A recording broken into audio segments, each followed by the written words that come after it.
Welcome વિદ્યાર્થી મિત્રો, સ્વાધ્યાય 13.1 ના 1 થી 7 પ્રશ્નોની આપણે ચર્ચા કરી ચૂક્યા.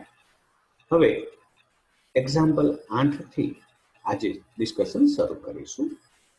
રકમ છે પાસાને 3 વખત ફેંકવામાં આવે છે. દોસ્તો, કુલ 216 પરિણામો મળશે. એને હું લખવાની પદ્ધતિ અહીંયા બતાવીશ. ઈ ઘટના ત્રીજી વખત 4 મળે, થર્ડ વખતમાં 4 મળે અને એફ પ્રથમ 2 વખત ફેંકતા 6 અને 5 મળે. રાઈટ, 6 અને 5 મળે. પહેલી વખત 6, બીજી વખત 5, ત્રીજી વખતે ગમે તે. તો આમાં પણ આપણે શોધવાનું છે E by F, probability E by F. તો પાસાને 3 વખત ફેંકીએ દોસ્તો. તો પહેલી વાર 1 થી 6, બીજી વાર 1 થી 6, ત્રીજી વાર 1 થી 6, એટલે 6 ગુણ્યા 6 ગુણ્યા 6 216. જે શોર્ટમાં આ રીતે લખાય કે ભાઈ એક્સ વાય ઝેડ, એક્સ નું મૂલ્ય 1 થી 6, વાય નું મૂલ્ય 1 થી 6 અને ઝેડ નું મૂલ્ય 1 થી 6. ઘટના ઈ શું છે દોસ્તો? તો કે ત્રીજી વખત ફેંકતા, એટલે કે ત્રીજી વખતમાં 4 મળે. ત્રીજી વખત, પહેલા બીજામાં ગમે તે વેલ્યુ આવી જાય, કોઈ વાંધો નહીં. એટલે ઇન જનરલ આપણે એક્સ વાય ઝેડ અને ઝેડ ની જગ્યાએ 4 લખીશું, કારણ કે ત્રીજી વખતે 4 મળે છે. એક્સ 1 થી 6 માનું કોઈ પણ મૂલ્ય ધારણ કરશે. વાય પણ 1 થી 6 માનું કોઈ પણ મૂલ્ય ધારણ કરશે. જ્યારે થર્ડ તો 4 નક્કી જ છે, બરાબર. તો હવે આમાં નંબર ઓફ ઈ કેવી રીતે શોધાય? એક્સ કેટલા મૂલ્યો લઈ શકે? 6. વાય કેટલા મૂલ્યો લઈ શકે? 6. અને આમાં તો ફિક્સ જ છે, એટલે નંબર ઓફ ઈ તમારા 36 થશે. સંભાવના શોધવાનું કામ આવડે જ છે દોસ્તો. ઘટનાને અનુરૂપ ઘટકો છેદમાં કુલ ઘટકો. એફ શું છે? તો કે પ્રથમ 2 વખત ફેંકતા અનુક્રમે 6 અને 5 મળે. એટલે પ્રથમ 6 નક્કી જ છે, બીજો 5 નક્કી જ છે, પણ ત્રીજામાં ગમે તે અંક આવી શકે.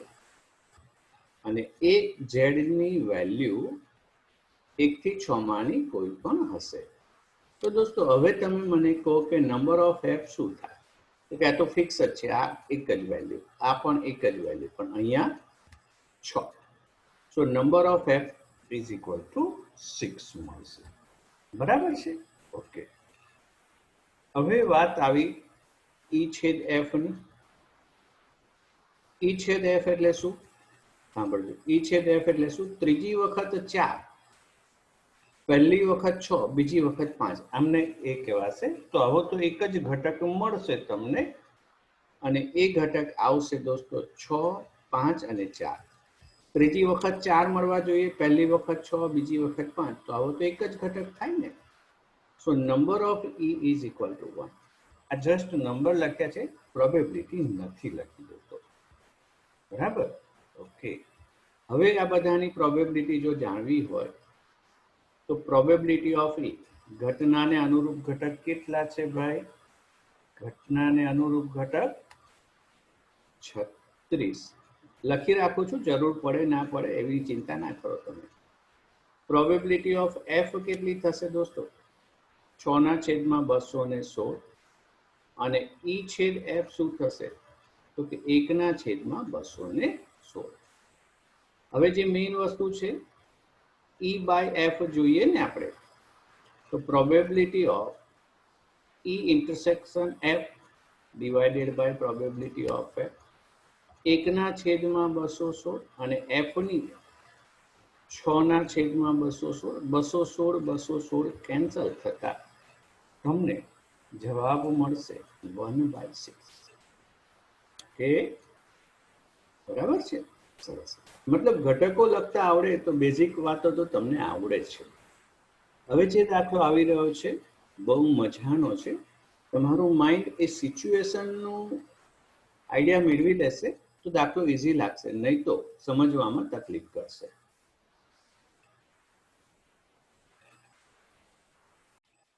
હવે દોસ્તો દાખલા નંબર 9. કુટુંબના ફોટામાં, બરાબર, ફેમિલી ફોટો જે જોઈએ ને, ફેમિલી ફોટોમાં માતા, પિતા અને પુત્ર, ત્રણનું નાનું એક કુટુંબ છે. માતા, પિતા અને પુત્ર યાદચ્છિક રીતે એક હારમાં ઊભા છે. દોસ્તો 3 જણને એક હારમાં ગોઠવવાના પ્રકાર 3 ફેક્ટોરિયલ એટલે 3 ગુણ્યા 2 ગુણ્યા 1 બરાબર 6. 6 રીતે ગોઠવી શકશો, હે ને? એટલે નિદર્શાવકાશના ઘટકો તમારા 6 થશે. નંબર ઓફ એસ 6 મળશે તમારા. નંબર ઓફ એસ 6 મળશે. મેં અહીંયા તમારા માટે લખી રાખ્યું છે. માતાને એમ કહીએ, પિતાને એફ, મધર, ફાધર અને સન, બરાબર. તો એ 3 જણને યાદચ્છિક રીતે ગોઠવવા હોય તો 6 આ રીતે ગોઠવાય: M F S, M S F, F M S, F S M, S M F, S F M. આ તો 11 માનું છે ગોઠવણી, બરાબર. ઓકે. હવે કુટુંબના ફોટા માટે માતા, પિતા અને પુત્ર યાદચ્છિક રીતે એક હારમાં ઊભા છે. કુલ 6 પ્રકારો. પુત્ર એક છેડા પર હોય, પિતા મધ્યમાં હોય. આ સંજોગોમાં આપણે E/F શોધવાનું છે. તો માતા, પિતા અને પુત્ર એ યાદચ્છિક રીતે એક હારમાં 6 પ્રકારે ગોઠવી શકાય, બરાબર. એ 6 પ્રકાર કયા છે મેં અહીં લખ્યા છે. નંબર ઓફ એસ બરાબર 6.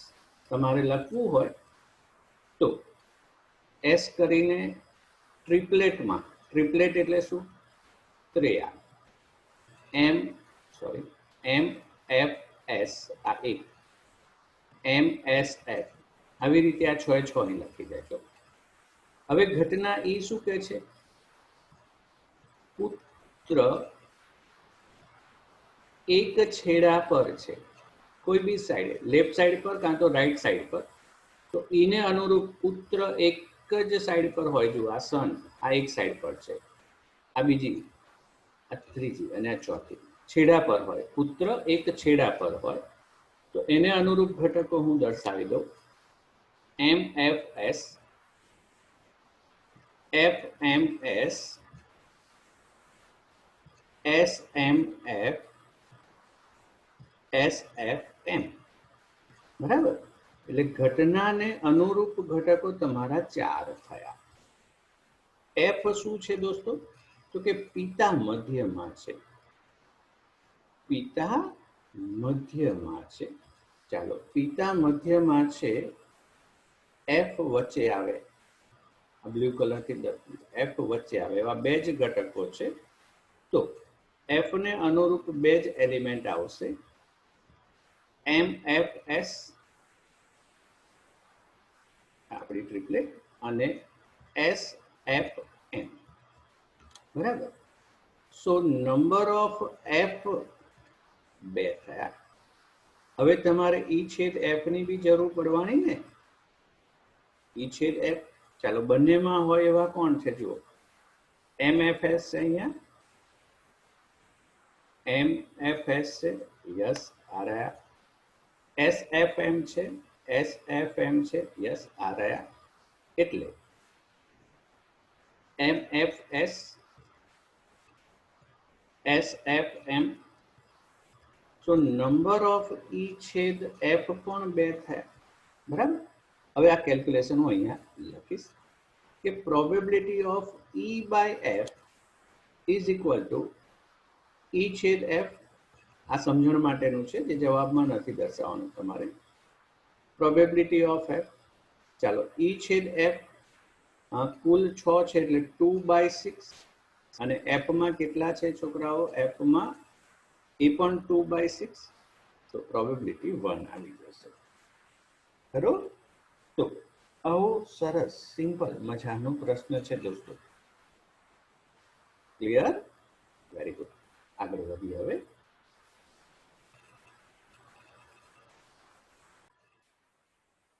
હવે વિદ્યાર્થી મિત્રો, આમાં બે દાખલાઓ ભેગા આપ્યા છે, પાર્ટ એ અને પાર્ટ બી. પણ મજા આવશે આપણને. ચાલો, એક્ઝામ્પલ નંબર 10.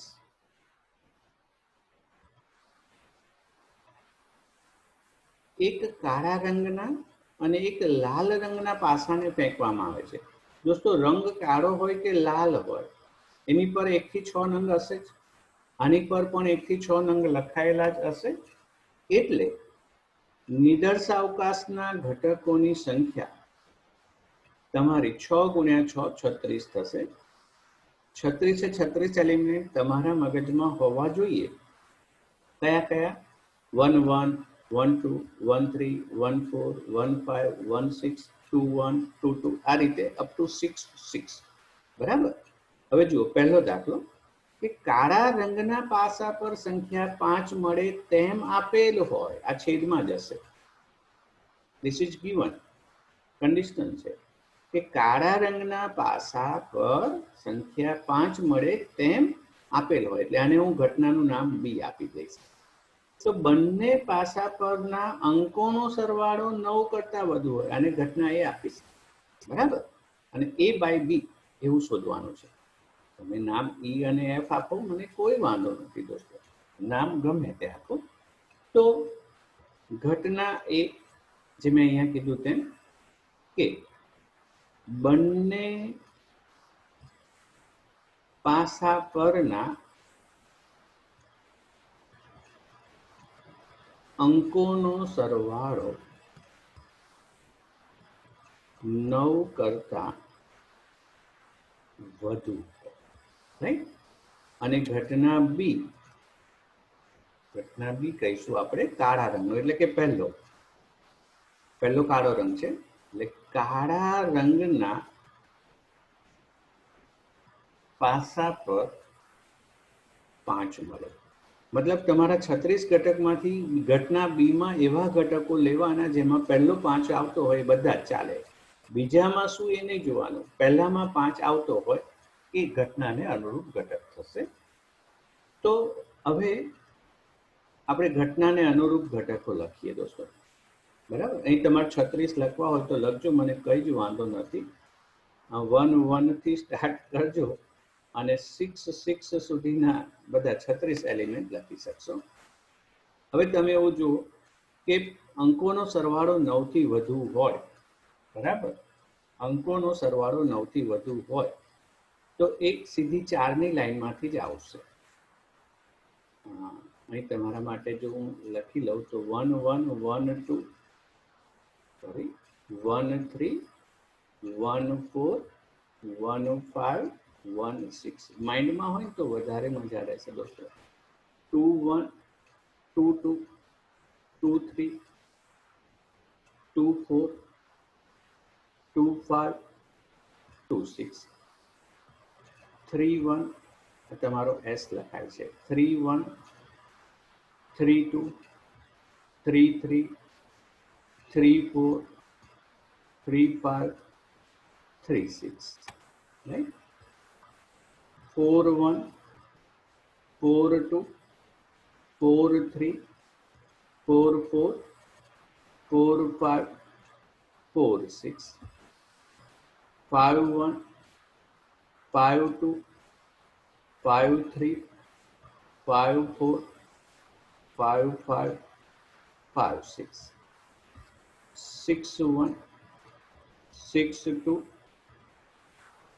6 3 6 4 6 5 6 6. 36 ઘટકો દર્શાયા. એટલા માટે દોસ્તો કે અહીંયા સમજાવું છું તો તમને વધારે મજા આવે કે ભાઈ 9 થી વધારે હોય એટલે અહીંથી આગળ ચાલશે. અહીં સુધી તો કોઈ ટોટલ 9 થી વધારે આપવાનું જ નથી ને, મેક્સિમમ 9 આપશે અહીં. પણ 9 થી વધારેમાં જો તમારા એલિમેન્ટની વાત કરો તો 4 ને 6 10. હવે 9 થી વધારે એટલે શું? તો છોકરો એવું બી કહે કે 9 કરતા વધુ હોય એટલે 10 11 ને 12 ટોટલ વાર. તો 10 11 ને 12 ટોટલ વાળી પેર 5 5 10 થશે ને 5 6 11 થશે. 6 4 10 થશે, 6 5 11 થશે અને 6 6 12 થશે. એટલે ઘટનાને અનુરૂપ ઘટક નંગ ગણો 1 2 3 4 5 અને 6. રાઈટ, નંબર ઓફ 1 6 થયા. ચાલો, ઘટના બી, પહેલા પાસા પર 5, બીજા પર જે મળવું હોય એ મળે. 5 1 5 2, પહેલા પાસા પર તમને પાંચડો મળવો જોઈએ. 5 3 5 4 5 5, બીજા પર 5 મળે છે એનો વાંધો નહીં, પહેલા પર તો 5 હોવો જ જોઈતો હતો. અને 5 6, એટલે નંબર ઓફ બી પણ તમારા 6 થયા. હવે આના જવાબ માટે તમને જરૂર પડશે એ છેદ બી. ચાલો, એ છેદ બી શોધો. એ છેદ બી બંનેમાં કોમન હોય એવા, બંનેમાં કોમન હોય એવા આ એક 5 5 દેખાય છે મને, અને બીજા દેખાય છે 5 6. આ બે એલિમેન્ટ તમારા એ છેદ બી માં દેખાય છે. છેદગણમાં 5 5 અને 5 6. સો નંબર ઓફ એ છેદ બી બરાબર 2 આવી ગયા. હવે સંભાવના તો ઓટોમેટિક મળી જવાની તમને, જે અહીંયા દર્શાવતા ન હોવા છતાં આરામથી ગણી શકીશું. રાઈટ, પ્રોબેબિલિટી ઓફ એ, ઘટનાને અનુરૂપ 6, કુલ 36. બી, એ પણ 6/36. છેદ ઉડે છે પણ હું જાણી જોઈને છેદ ઉડાવતો નથી. 2/36. હવે કઈ ઘટના ઉદ્ભવી ચૂકી છે? બી. ત્યારે કોની સંભાવના? એની. એટલે A by B, probability of A છેદ B divided by probability of B. એટલે 2/36 અને બી ની સંભાવના 6/36. 2/6 એટલે 1/3. આવો જવાબ આવશે. બરાબર. હવે બીજો દાખલો છે. લાલ રંગના પાસા પર 4 કરતા નાની સંખ્યા મળે છે તેમ આપેલ હોય. ફરી આવું બધું જ ગણવું પડશે. નંબર ઓફ, આ એસ લખ્યા, નંબર ઓફ એસ, પછી ઘટના એ કેવી પડશે, ઘટના બી કેવી પડશે. બરાબર, અને એને અનુરૂપ કામ તમારે કરવું પડશે. લાલ રંગના પાસા પર 4 કરતા નાની સંખ્યા દોસ્તો, એટલે બીજા નંબરમાં 4 થી નાની, એટલે 1 હોય તોય ચાલે, 2 હોય તોય ચાલે. બરાબર, 8 મળે એની સંભાવના શોધવાની છે. ચાલો, હું આને રબ કરીને તૈયાર કરી રાખું તમારા માટે. બહુ ઇન્ટરેસ્ટિંગ દાખલા હોય છે દોસ્તો. આમાં તમારે કોને ઘટના નામ એ આપવાનું અને કોને ઘટના બી નામ આપવાનું. તો જે બની ચૂકી છે એને બી કહો. બરાબર, લાલ રંગના પાસા પર 4 કરતા નાની સંખ્યા મળે, એને હું ઘટના બી કહું. લાલ રંગના પાસા પર 4 કરતા નાની સંખ્યા મળે, આ ઘટના ઉદ્ભવી ચૂકી છે. ત્યારે શું જોઈએ છે? બંને પાસા પરના અંકનો સરવાળો 8. બંને પાસા પરના અંકનો સરવાળો 8 થાય. હવે તમારે આ બે વાતોને, આ ઘટનાઓને લાયક ઘટકો શું થાય એ દર્શાવવાના છે. બંને પાસા પરનો ટોટલ તમારું 8 બનાવવા દોસ્તો 2 6 3 5 4 4 5 3 6 2, આટલા એલિમેન્ટ આવશે. નંગ ગણો 1 2 3 4 અને 5. So number of A is equal to 5. B માં ઘટકો વધી જશે દોસ્તો. લાલ રંગ એટલે બીજો સેકન્ડ જે એલિમેન્ટ આવે એમાં 4 થી નાની કોઈ બી સંખ્યા લો. સેકન્ડ એલિમેન્ટ જે છે એ 4 થી નાનો હોય. જો આ ટીક થાય છે આ બધા 4 થી નાના આવવા જોઈએ. આ 4 થી નાનો છે, આ 4 થી નાનો, આ 4 થી નાનો, બરાબર. હા, આટલા બધા આવશે 4 થી નાના હોય એવા. 3 ને 3 6 3 9 3 12 15 ને 3 18 એલિમેન્ટ આવશે 4 થી નાના હોય. 1 1 1 2 1 3, બરાબર. એવું 2 1 2 2 2 3. I think you can write. આવા નંબર ઓફ બી ના 18 તમારે લખી દેવાના. હે ને, તમારે લખી દેવાના. એ છેદ બી શું થાય દોસ્તો? એ છેદ બી શું થાય? તો આમાં તો બે જ ઘટકો આવવાના તમારી પાસે. બે જ ઘટકો આવવાના, એક 5 3 અને એક 6 2. એ છેદ બી માં 5 3 અને 6 2. આ તો બધા 4 થી મોટા છે એટલે એ તો કોઈ ચાન્સ જ નથી, આ લોકો જ આવી જાય છે. એટલે નંબર ઓફ એ છેદ બી બરાબર 2 થયા. હવે પ્રોબેબિલિટી લખવી દે કે ભાઈ એની સંભાવના કેટલી? તો કે 5 ના છેદમાં 36, બી ની 18 ના છેદમાં 36 અને એ છેદ બી ની સંભાવના 2 ના છેદમાં 36. હવે મૂળ પ્રશ્ન કે ઘટના બી ઉદ્ભવી છે ત્યારે એની સંભાવના એ છેદ B divided by probability of B. A છેદ બી છે 2/36 અને બી ની સંભાવના છે 18 ના છેદમાં 36. 36 36 ઉડી જશે, 2/18 1/9. આનો જવાબ 1/9. આવા પ્રશ્નો બી એમસીક્યુમાં પૂછે છે. આટલી કેલ્ક્યુલેશન વાળી વાતો બી હું સમજાવું છું તો આટલું બધું દર્શાવું છું, બાકી જરૂરી નથી એમસીક્યુ માટે. બોર્ડ એક્ઝામમાં તો આવું સરસ જ લખવું પડશે આપણે. ઓકે, ચાલો આગળ વધીએ દોસ્તો.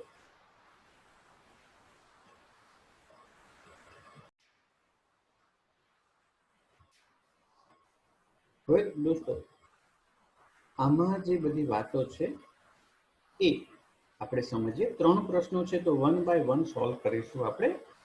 આ સ્વાધ્યાયનો 11મો દાખલો છે. એક સમતોલ પાસાને ફેંકવામાં આવે છે. દોસ્તો સમતોલ પાસાને ફેંકો, પાસો, તો 1 2 3 4 5 6 એનો નિદર્શાવકાશ થશે. એટલે પાસાના જે નિદર્શાવકાશ છે નંબર ઓફ એસ 6 થશે, બરાબર. ઓકે, ઈ બરાબર આપેલા છે એટલે number of E 3, number of F 2. હવે ઈ છેદ એફ ની પણ જરૂર પડશે. ઈ છેદ એફ, ઈ જુઓ અને એફ જુઓ. તો ઈ છેદ એફ માં તમને ફક્ત એક જ ઘટક મળશે અને એ છે 3, બરાબર. એટલે નંબર ઓફ ઈ છેદ એફ એ એક જ મળ્યો. આ બધાની સંભાવના આવડે જ છે દોસ્તો આપણને. ઈ બાય એફ અને એફ બાય ઈ જોઈએ છે, અહીંયા ભૂલ છે, એફ બાય ઈ જોઈએ છે. ઓકે, તો ચાલો અહીં પ્રોબેબિલિટી ઓફ ઈ 3/6. છેદ ઉડે છે છતાં હું નથી જ ઉડાવતો છેદ. પ્રોબેબિલિટી ઓફ એફ 2/6 અને પ્રોબેબિલિટી ઓફ ઈ છેદ એફ 1/6. હવે પહેલાનો આન્સર, આ બધું પહેલા માટે જરૂરી જ હતું કે probability of E by F એટલે પ્રોબેબિલિટી ઓફ ઈ છેદ F divided by probability of F 1/6 અને એફ ની 2/6. તો 1/2 જવાબ આવશે. એફ બાય ઈ પૂછ્યું દોસ્તો, તો પ્રોબેબિલિટી ઓફ એફ છેદ ઈ ડિવાઇડેડ બાય પ્રોબેબિલિટી ઓફ ઈ. આ ઈ છેદ એફ જ થઈ ગયો, એ 1/6 અને ઈની પ્રોબેબિલિટી 3/6. 6 કેન્સલ થશે તો 1/3. રાઈટ. હવે આના માટે જી ની જરૂર પડશે દોસ્તો, એટલે ઈ અને જી આયા તો ઈ છેદ જી ની જરૂર પડશે, બરાબર. તો અહીંયા આપણે હવે આ બધું કામ ક્લિયર કરી દઈએ અને સેકન્ડ ક્વેશ્ચનનું સોલ્યુશન લઈએ. જુઓ, અહીંયા વાત કરીએ આપણે તો કે ભાઈ નંબર ઓફ ઈ કેટલા છે, એ તો 3 છે. નંબર ઓફ જી કેટલા છે, જી કેટલા છે નંબર 4 છે. અને ઈ છેદ જી ની જરૂર પડશે.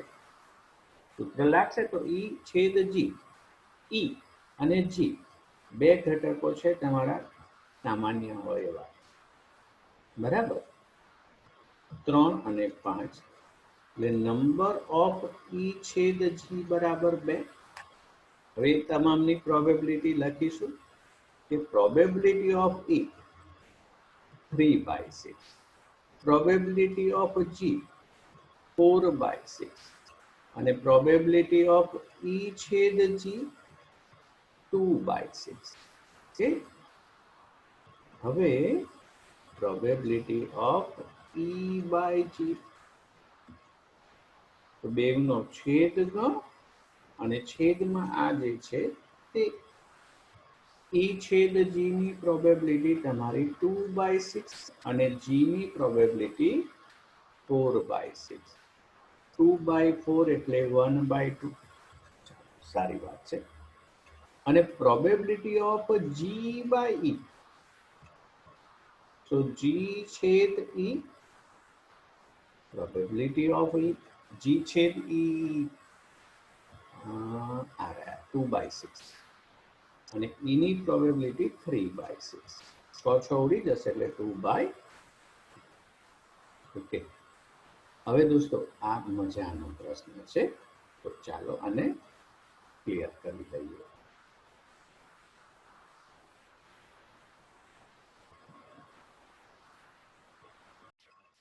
હવે દોસ્તો કેટલીક તૈયારી મેં એડવાન્સમાં કરી રાખી કે ભાઈ ઘટના ઈ એફ અને જી આપ્યા છે. ઈ યોગ એફ છેદ જી અને ઈ છેદ એફ બાય જી આટલું શોધવા માટે એક તો ઈ યોગ એફ છેદ જી માટે અને ઈ છેદ એફ છેદ જી માટે જેની જેની જરૂર પડશે એવા ઈ છેદ એફ છેદ જી, બરાબર. એટલે ત્રણેયમાં કોમન હોય એવો ઘટક ઈમાં એફમાં અને જીમાં હોય એવો એક જ સભ્ય છે 3. ઈ અને જીના છેદગણના સભ્યો, એફ અને જીના છેદગણના સભ્યો એ શોધ્યા. નંબર મળશે તો દોસ્તો એની સંભાવના આરામથી મળી જશે. હવે આ બધા દાખલાઓનું કામ કરતા પહેલા મારે બેસિક કેટલીક કેલ્ક્યુલેશનની જરૂર પડવાની છે.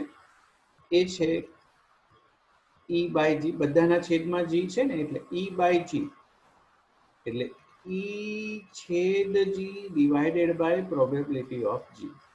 ચાલો, ઈ છેદ જી, સો 2/6 અને જી, જીમાં કેટલા છે 4, 4/6 એટલે 2/4 that is equal to 1/2. એવી મને જરૂર પડશે એફ બાય જી ની, એટલે પ્રોબેબિલિટી ઓફ એફ છેદ G divided by probability of G. F છેદ જી એની બી સંભાવના 2/6 થશે, 2/6 અને જી જી જી એ 4/6. તો one more time it is 1/2. આવી સમસંભાવી ઘટનાઓ થવાય, બરાબર. હવે વાત આવી આ ક્વેશ્ચનની કે ભાઈ પ્રોબેબિલિટી ઓફ ઈ છેદ એફ, ઈ છેદ એફ બાય જી, તો આનું સૂત્ર શું થશે? ઈ છેદ એફ છેદ G divided by probability of G. આ તો આપણે તૈયાર રાખ્યું છે 1/6 અને જી ની સંભાવના છે 4/6. એનો જવાબ આવશે તમારો 1/4.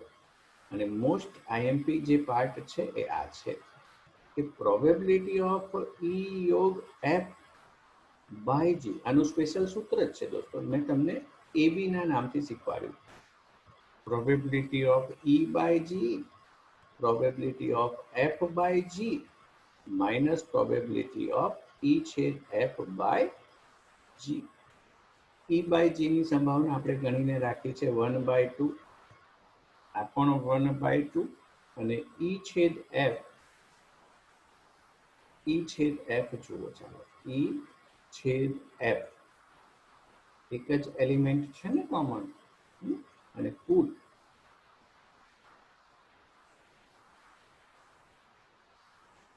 બાય 4 આવશે. E છેદ F આપણે તૈયાર કર્યું ને આગળ, હજુ E છેદ F બાય G આ 1/4 કેલ્ક્યુલેટ થયું છે ને, લસા 4 એટલે 2 વત્તા 2 ઓછા 1, તો એ આવશે 3/4.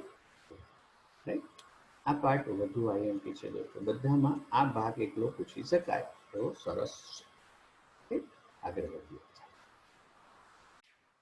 ચાલો દોસ્તો, ધારો કે પ્રત્યેક જન્મેલું બાળક છોકરો અથવા છોકરી હોય તે સમસંભાવી છે. કોઈ પણ કુટુંબમાં બાળકનો જન્મ થાય તો બોય બેબી કે ગર્લ બેબી હોય, એટલે દરેકની સંભાવના, બોય બેબીની સંભાવના 1/2, ગર્લ બેબીની સંભાવના 1/2, એટલે એને સમસંભાવી કહેવાય. બરાબર. એક કુટુંબમાં બે બાળકો છે. હવે દોસ્તો, પહેલું જન્મેલ બાળક અને બીજું જન્મેલ બાળક, પહેલું જન્મેલું હોય, આ પહેલું જન્મેલું અને આ બીજું, તો પહેલું જન્મેલું મોટું બાળક, બીજું જન્મેલું નાનું બાળક. ઓકે, આવું ધ્યાન રાખજો. આ નાની નાની વાતો પણ છોકરાઓ કોઈક વાર ક્વેશ્ચન પૂછે, સાહેબ નાનું કેવી રીતે ખબર પડે? ભાઈ પછી જન્મ્યું છે એ નાનું બાળક થશે. તો બે પ્રશ્નો ભેગા છે કે સૌથી નાનું બાળક છોકરી છે, બીજો પ્રશ્ન છે ઓછામાં ઓછી એક છોકરી છે. આવું આપેલ હોય ત્યારે બંને છોકરીઓ હોવાની સંભાવના શોધો. આપણે બધું કામ સાથે ગણીએ. સૌથી નાનું બાળક છોકરી છે એને ઘટના એ કહીએ. બરાબર. ઘટના એ સૌથી નાનું બાળક છોકરી છે, એટલે સેકન્ડ વન જે છે ગર્લ બેબી હોય. તો પહેલા તો નિદર્શાવકાશ કે પ્રથમ અને દ્વિતીય ક્રમે છોકરી હોય તેને G1 અને G2. G1 આવે એટલે પહેલા નંબરમાં મોટી ફર્સ્ટ, અને G2 એટલે સેકન્ડ બીજું, અને બોય હોય તો B1 અને B2 કહીએ. તો જુઓ શું થાય, પહેલી પણ બેબી અને બીજી પણ બેબી, બેબી બાબો, બાબો બેબી, બાબો બાબો, આ 4 ચાન્સ આવશે. નિદર્શાવકાશના કુલ ઘટક 4 થશે, નિદર્શાવકાશના ઘટક. ઓકે, હવે સૌથી નાનું બાળક છોકરી, સૌથી નાનું બાળક છોકરી આ રહ્યું, બે એલિમેન્ટ, એટલે સંભાવના 2/4. ઓછામાં ઓછી એક, એટલે એક છોકરી કે એકથી વધારે છોકરી, એક છોકરી કે એકથી વધારે છોકરી, એના 3 એલિમેન્ટ એટલે 3/4. બંને છોકરી હોય એવું તો એક જ છે, એટલે એની સંભાવના 1/4. હવે આ પહેલો દાખલો કે સૌથી નાનું બાળક છોકરી છે તેમ આપેલ હોય તો બંને છોકરીઓ હોવાની સંભાવના.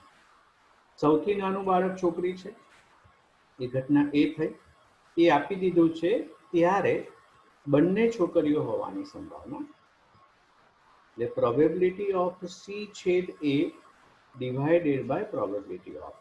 હવે દોસ્તો C છેદ A બહુ સ્વાભાવિક છે, એક જ એલિમેન્ટ દેખાવાનો છે.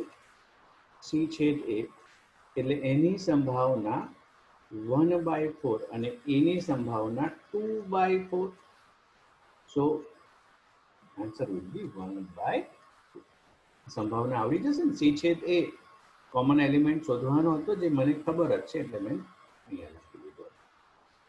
તથા બીજો ક્વેશ્ચન, ઓછામાં ઓછી એક છોકરી આપેલ છે તેમ આપી દીધું. ઓછામાં ઓછી એક છોકરી આપી, એને આપણે ઘટના બી કીધું, એટલે ઘટના બી ઉદ્ભવી છે ત્યારે C.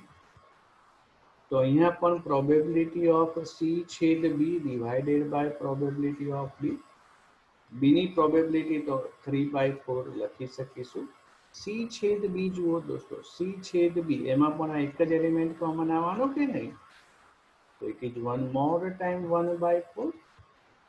જવાબ 1/4. એટલે આવું કઈ અઘરું કામ નથી દોસ્તો, ખરું? ચાલો આગળ વધીએ. હવે દોસ્તો, આમાં ખાસું બધું ડેટા એનાલિસિસ કરવાનું કામ છે, પણ તમે આરામથી એ કામ કરી શકશો. એક માર્ગદર્શક પાસે પ્રશ્ન બેંક છે, ક્વેશ્ચન બેંક છે. એમાં સત્ય અસત્ય ટ્રુ ફોલ્સ પ્રકારના 300 સરળ અને 200 કઠિન પ્રશ્નો છે. સત્ય અસત્ય પ્રકારના કુલ 500 પ્રશ્નો છે એની પાસે. એમાં 300 સરળ અને 200 કઠિન લેવલના છે, હાર્ડ ક્વેશ્ચન છે. જ્યારે બહુ વિકલ્પના કુલ 900 પ્રશ્નો, જેમાં 500 સરળ અને 400 કઠિન એવા 900 પ્રશ્નો છે. આ પ્રશ્ન બેંકમાંથી આટલા બધા છે, બરાબર? એટલે 500 અને 900 1400 પ્રશ્નોમાંથી એક પ્રશ્ન રેન્ડમલી યાદચ્છિક રીતે એક પ્રશ્ન પસંદ કરીએ, બરાબર? અને આ 1400 માંથી એક ક્વેશ્ચન પસંદ કર્યો અને પાછો બહુવિકલ્પ પ્રકારનો છે આપી દીધું, બહુવિકલ્પ પ્રકારનો આપી દીધો, ત્યારે સરળ હોવાની સંભાવના શોધો. તો આ એનાલિસિસ મેં આ પ્રમાણે કર્યું, ભાઈ સરળ, કઠિન અને કુલ.